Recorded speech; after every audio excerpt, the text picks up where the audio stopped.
Welcome to the UCMR4 sampling instructions, brought to you by BSK Associates. BSK will provide a complete sampling kit.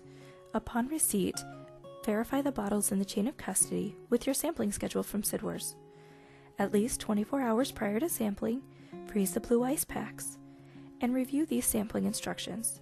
Please contact your personally assigned project manager with any questions. Here's an example of a complete sampling kit.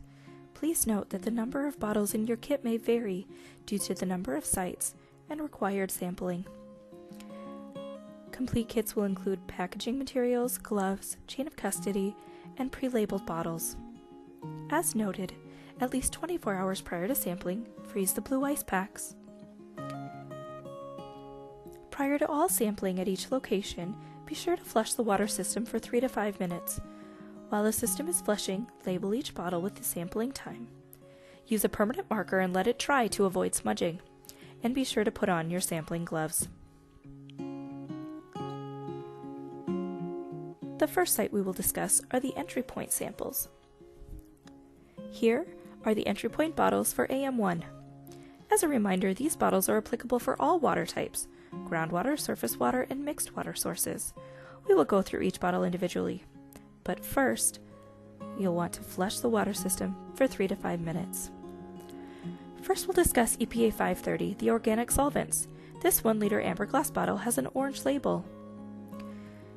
Remove the cap and carefully fill the bottle all the way to the neck. Once the bottle has been filled, recap and invert at least 3 times to ensure adequate mixing of the preservative.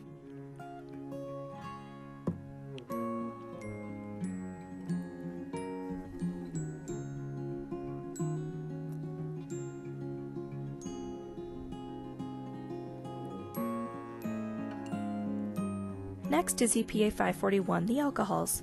This 250 milliliter amber glass bottle has an olive green label. Remove the cap and carefully fill the bottle to the neck.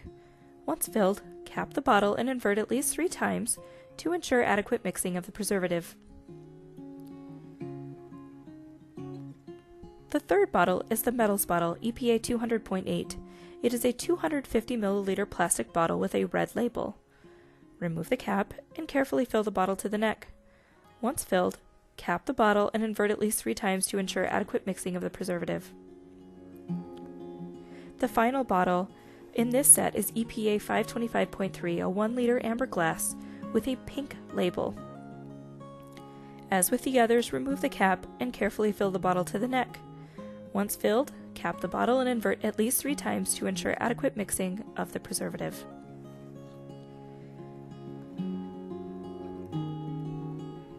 The next set of bottles will also be taken at the entry point. However, these tests are only applicable for sources containing surface water. 3 methods are required for each entry point. First, we will discuss EPA 545, a 125 milliliter amber glass bottle with a light blue label. Remove the cap and carefully fill the bottle to the neck. Once filled, cap the bottle and invert at least 3 times to ensure adequate mixing of the preservative.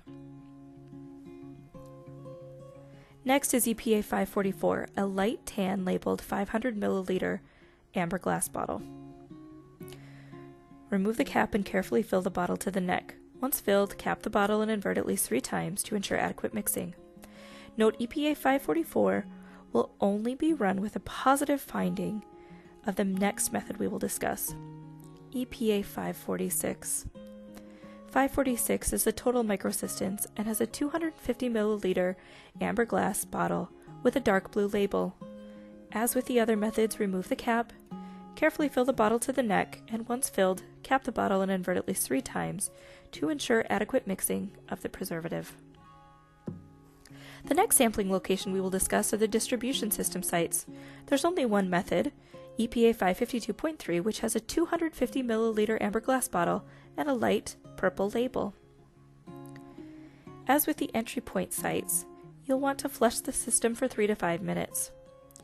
Then reduce the flow, remove the cap, and carefully fill the bottle to the neck. Once filled, cap the bottle and invert at least 3 times to ensure adequate mixing of the preservative.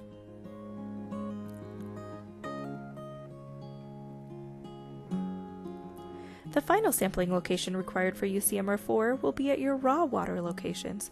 2 methods are required: TOC and bromide. First, flush your raw water site for 3 to 5 minutes. Bromide does not require any preservative and has a plastic 250 milliliter bottle. Remove the cap. Carefully fill the bottle to the neck and then replace the cap.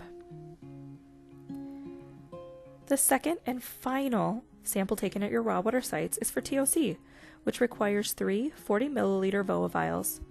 Be sure to fill all included VOA vials. Remove the cap and carefully fill the bottle. Once filled, cap the bottle and invert at least 3 times to ensure adequate mixing of the preservative. Please note, small air bubbles will be accepted in these VOA vials. After sampling, ensure bottles are completely labeled and carefully packed. If your sampling is performed prior to shipping, refrigerate all the samples until the shipment is ready to go. Then carefully pack the cooler and ship it back to the Fresno laboratory via overnight service. Please note, additional packaging materials may be required for stability during the shipping process. Here's an example of a cooler that's packed, but still needs blue ice and additional packaging materials for stability. As with all sampling at BSK, we hope that the process is straightforward and clear, but we do know that questions arise. If you have any questions or concerns, please do not hesitate to contact your personally assigned project manager or Stefan Mopa as listed below. We are here and happy to help. Thank you for being a valued BSK Associates client.